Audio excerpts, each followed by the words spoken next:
बहुत ध्यान से सुनना, बहुत बड़े महापुरुष के वचन हैं। बहुत माल मिल जाएगा परमार्थ में चलने के लिए, बहुत बहुत माला माल हो जाओगे अगर पकड़ लोगे।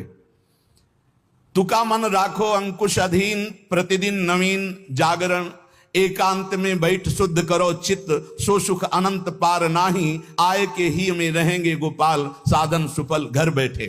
घर बैठे भगवत प्राप्ति का उपाय कह रहे हैं। शास्त्रों में लिखा है, संतों ने कहा है, जीव ही ब्रह्म है, ब्रह्म ही शरीर भाव को प्राप्त होने के कारण जीव कहा गया। बिल्कुल अकाट्य शब्द है, इसमें कोई संशय नहीं। जीव शिवा, शिव जीवा। जो शिव है सब में विराजमान है, वही तत्व है। वो अपने स्वरूप को भूल गया, शिवहम, और इस देह भाव को प्राप्त हो गया तो जीवत्व तो उसके आगे जीव कह दिया गया। जैसे कई बार एक बिल्कुल ग्रामीण भाषा में इस बात का उदाहरण दिया कि जीव क्यों कहा गया। जैसे हम देखते हैं कि एक आदमी रिक्शा चलाता है, उसको बोलो रिक्शा, वो खड़ा हो जाएगा। वो क्या रिक्शा है क्या? नहीं। ये भी नहीं कहा ए रिक्शा चालक, ऐसा भी नहीं कहा, रिक्शा, वो खड़ा हो गया। क्यों? वो तदात्म है रिक्शा में। फिर कुछ दिन बाद वो पैसा बढ़ता है, टैक्सी खरीद लेता है, अब उसको बोलो रिक्शा, नहीं खड़ा होगा, टैक्सी, खड़ा हो गया।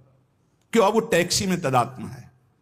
वो टैक्सी नहीं है पर टैक्सी में तदात्म। ऐसे ये शरीर पांच भौतिक है, स्त्री पुरुष इस शरीर का संबोधन है, उत्तम अधम इस शरीर को लेकर के है।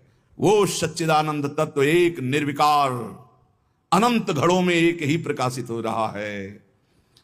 जब जीव, श्री तुकाराम जी महाराज कहते हैं, बहुत आनंद का विषय ये साधक के लिए, जब जीव ब्रह्म ही है, ब्रह्म से भिन्न नहीं है, यदि ये संत वचन सत्य हैं, शास्त्र सिद्धांत सत्य है, संतों का अनुभव सत्य है, तो ये सबको प्रतीत क्यों नहीं हो रहा कि सब ब्रह्मानंद स्वरूप हैं? क्यों नहीं प्रतीत हो रहा? बहुत सुंदर बात है। भगवान सर्वगत हैं, सब में हैं, समरूप हैं, बराबर कमी बेसी नहीं कि चींटी में छोटा भगवान है, हाथी में बड़ा भगवान है। वो आत्म तत्व देवता में, ब्रह्मा में, चींटी में, हाथी में, सब में समान है। और जो ऐसा देखता है वही ज्ञानी है। विद्या विनय संपन्ने ब्राह्मणे गवि हस्तनी स्वनी चैशोपाके च पंडिता समदर्शिना।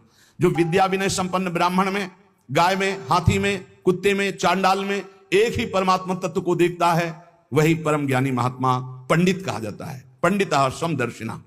वो परमात्मा सम है, सर्वगत है, सबके हृदय में है, सब भूतों में है, अर्थात सब जीवों में है।